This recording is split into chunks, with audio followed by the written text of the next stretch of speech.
Katie Miller, a spokesperson for Vice President Mike Pence, has tested positive for coronavirus, according to two people with knowledge of Miller's diagnosis.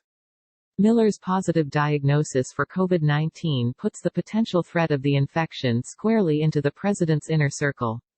Miller serves as the vice president's top spokesperson, traveling with him frequently and attending meetings by his side. She is also married to another top White House aide and senior advisor, Stephen Miller, who writes the majority of Trump's speeches and spends copious amounts of time around the president, Jared Kushner and Ivanka Trump. Thank you all for your prayers and well wishes. I'm doing well and look forward to getting back to work for the American people, Miller tweeted Friday night. Katie Miller's positive diagnosis raises the risk that, through both her and her husband's daily work, a large swath of the West Wing's senior aides may also have been exposed to the novel coronavirus.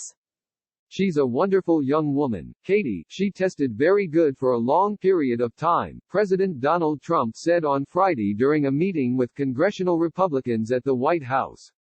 And then all of a sudden today she tested positive. She hasn't come into contact with me. She's spent some time with the vice president. This is why the whole concept of tests aren't necessarily great, the president continued. The tests are perfect, but something can happen between a test where it's good and then something happens and all of a sudden. She was tested very recently and tested negative, and then today I guess for some reason she tested positive. So Mike knows about it and Mike has done what he has to do. I think he is on an airplane, going to some faraway place, but you'll be able to ask him later on. But they've taken all of the necessary precautions. I understand Mike has been tested, Vice President, and he tested negative.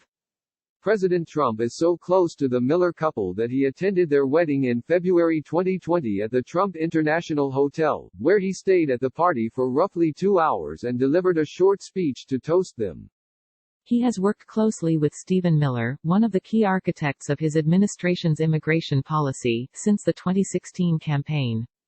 Katie Miller's positive diagnosis of COVID-19 comes as the president promotes the reopening of the economy in more than a dozen states and as he has started to travel outside of the White House again.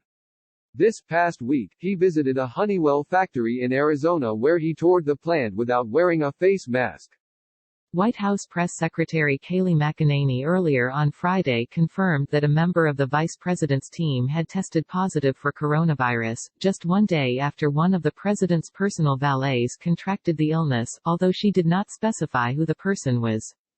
The vice president's trip to Iowa on Friday was delayed by more than an hour as 6 other Pence staffers who had been in contact with Miller were removed from Air Force 2.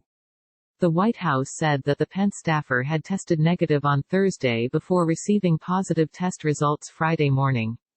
A senior administration official told reporters that the president and vice president had not been in contact with the person recently. Pence was tested on Friday and has been tested daily, according to a senior administration official who briefed reporters traveling with the vice president. We have put in place the guidelines that our experts have put forward to keep this building safe, which means contact tracing, McEnany told reporters during Friday's news briefing. All of the recommended guidelines we have for businesses that have essential workers, we are now putting them in place here in the White House. So as America reopens safely, the White House is continuing to operate safely. The Centers for Disease Control and Prevention recommends anyone who has been exposed to a person with the coronavirus should stay home until 14 days after last exposure and maintain social distance, at least 6 feet, from others at all times. The vice president is scheduled to meet with faith leaders in Des Moines, Iowa, on Friday to discuss responsible religious gatherings, followed by a roundtable on securing food supply. Agriculture Secretary Sonny Perdue and Iowa Sens. Chuck Grassley and Joni Ernst also accompanied Pence on the trip. While staff in the West Wing are tested regularly, according to the Pool report, staff members in the executive office building are not tested as frequently. About 10 people on Pence's staff are tested daily. Both the president and vice president have avoided wearing masks at White House events and during travel. Just last week, Pence faced backlash for breaking the Mayo Clinic's mask policy when he toured the medical facility and met with patients. Citing how frequently he's tested for COVID-19 during a Fox News town hall over the weekend, Pence said, "I didn't think it was necessary, but I should have worn the mask at the Mayo Clinic." During his meeting with GOP members of Congress on Friday, Trump was pressed on not wearing a mask when visiting with elderly World War II veterans earlier in the day.